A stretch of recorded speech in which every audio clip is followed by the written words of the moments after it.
Introduction and consideration of resolutions. Will the clerk please read the title of House Joint Resolution 1024? House Joint Resolution 1024 by Representatives Esgar and Duran, Senators Gonzalez and Winter concerning Sexual Assault Awareness Month and in connection therewith recognizing April as Sexual Assault Awareness Month and designating April 27, 2022 as Colorado Denim Day. Senator Winter. Thank you, Mr. President. I move for the passage of House Joint Resolution 1024.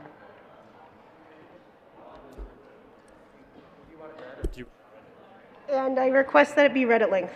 Will the clerk please read House Joint Resolution 1024 at length? House Joint Resolution 1024, Representatives Esgar and Duran, Senators Gonzalez and Winter, concerning Sexual Assault Awareness Month and in connection therewith recognizing April as Sexual Assault Awareness Month and designating April 27, 2022 as Colorado Denim Day.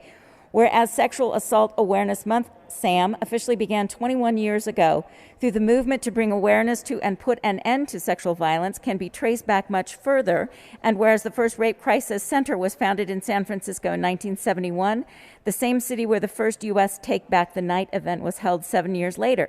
And whereas the following decades mobilized survivors and advocates to call for legislation and funding that would support survivors, such as the Federal Violence Against Women Act of 1993, VAWA, and whereas monumental changes like VAWA demonstrated that national efforts promoting sexual violence prevention were needed, even before SAM was first nationally observed in 2001, advocates had been holding events, marches, and observances related to sexual violence during the month of April, sometimes during a week-long Sexual Assault Awareness Week. And whereas since 2013, the Colorado Coalition Against Sexual Assault, CCASA, which serves as the collective voice of sexual assault victims and service providers in public policy initiatives, education, training, and collaborative efforts, has hosted Colorado Denim Day. And whereas the Denim Day campaign was originally triggered by a 1998 ruling by the Italian Supreme Court where a rape conviction was overturned because the justices felt that since the victim was wearing tight jeans, she must have helped her rapist remove her jeans, thereby implying consent. And whereas the following day, women in the Italian parliament came to work wearing jeans in solidarity with the victim, and whereas Peace Over Violence developed the Denim Day campaign in Los Angeles in 1999, and since then wearing jeans on Denim Day has become a symbol of protest against attitudes condoning sexual assault, and whereas currently every 68 seconds, an American is sexually assaulted, and 1 out of every 6 American women has been the victim of rape or attempted rape in her lifetime, and whereas 35% of black women will experience some form of sexual violence during their life, and African American girls and women 12 years and older experience higher rates of rape and sexual assault than white, Asian, and Latina girls and women, and whereas Native women are twice as likely to experience sexual violence in their lifetimes as any other population of women, 1 in 5 black women are survivors of rape, and members of the LGBTQ plus community are significantly more likely to experience sexual violence than their heterosexual cisgender peers. And whereas statistics from the U.S. Department of Justice show that for every black woman who reports a rape, at least 15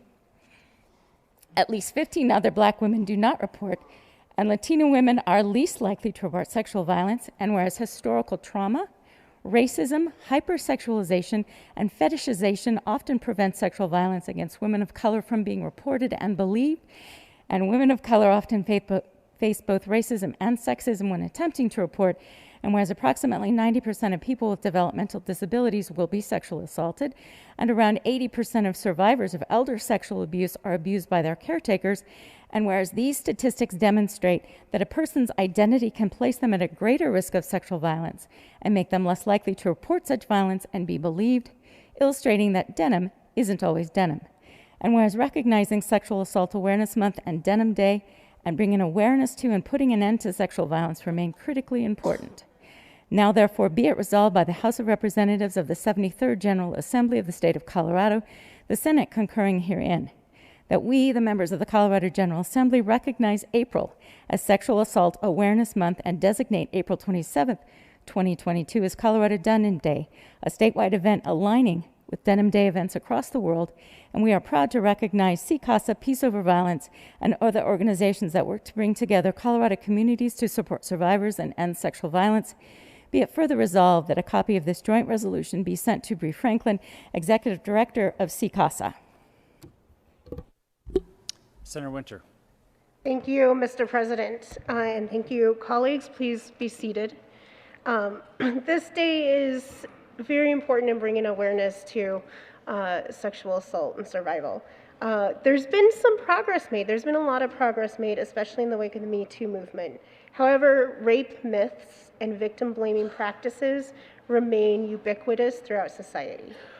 Denim Day was created to raise awareness to those myths and call out the damaging and false belief that a woman's clothing choice, behavior choice, where she is, who she's hanging out with, can imply consent.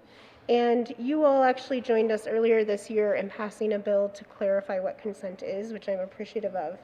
And for survivors, barriers to reporting sexual violence and being believed come not from the clothing they put on, but the identities they hold every single day. And so as we move forward to understand what it is to believe, to support survivors that are coming forward in a culturally relevant and trauma-informed way, is essential to make sure that we are ending sexual violence in Colorado, which unfortunately, Colorado has a higher rate of sexual violence than many other states across the country, and we all have to be part of the solution to solve this. Senator Gonzalez. Thank you, Mr. President. Colleagues, I want to rise and speak in support of this resolution because we know that how you show up in the world can often impact your ability to be believed in these moments of crisis, in these difficult moments. We see in the data that women of color have lower reporting rates and experience a lower likelihood of their reports being believed. So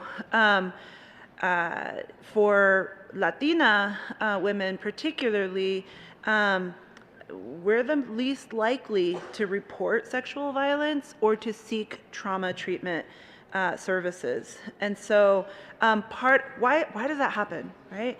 And some of it is because of the stereotypes that exist in popular culture around a spicy whatever, or hypersexualizing women and Latinas and women of color.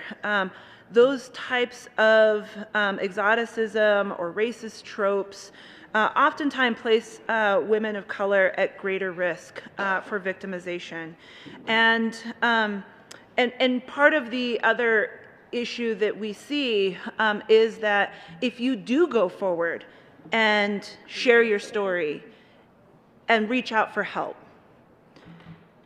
too often there is not culturally relevant or Spanish-speaking services to support you to navigate that moment of crisis and that trauma, and to shift to a place of healing.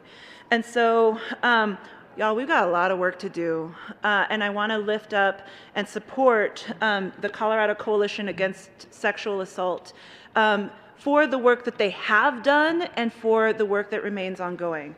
And so if you are lucky enough to be wearing jeans today, hey, denim today, hey, if you're not, you can still wear the ribbon or a sticker.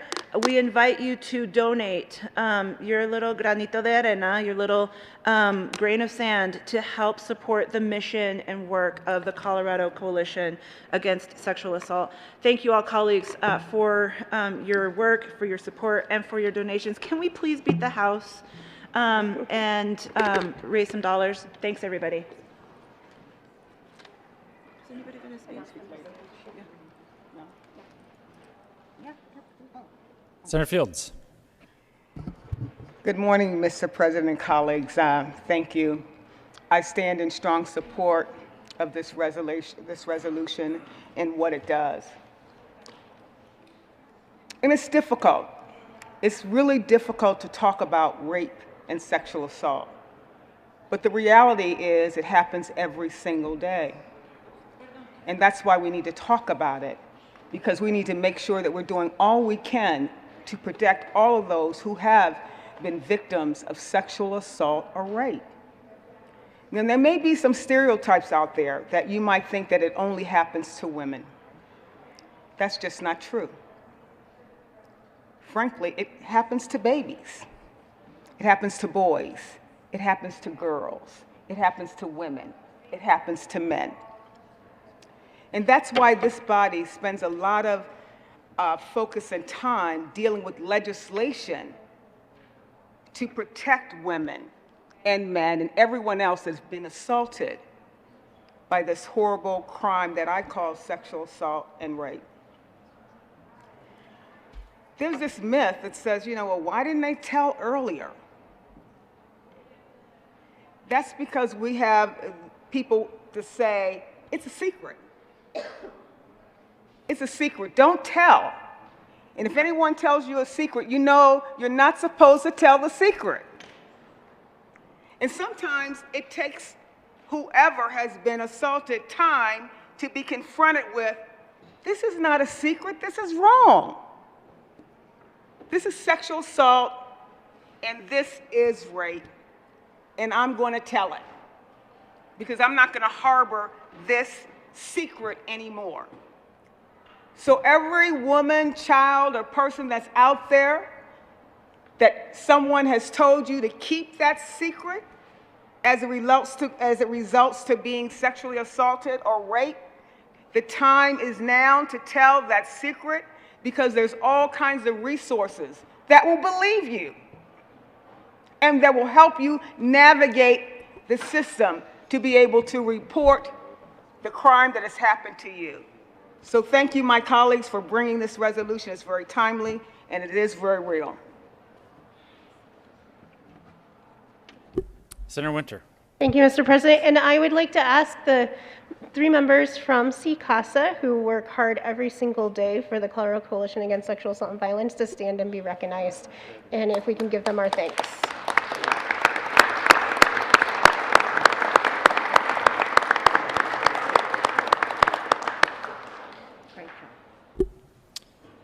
Senator Winter. Thank you, Mr. President. I move that the morning roll call be added as co-sponsors. Senator Winter, we actually haven't voted yet. Oh, I know. sorry. No, it's fine. The motion is the adoption of House Joint Resolution 1024. Are there any no votes? With a vote of 34 ayes, 0 noes, 0 absent, 1 excused, House Joint Resolution 1024 is adopted. Co-sponsors. Senator Winter. Now I'll make the timely request. I move that the morning roll calls be incorporated as co-sponsors. Seeing no objection, the current roll call Correct. will be added as co-sponsors for House Joint Resolution 1024.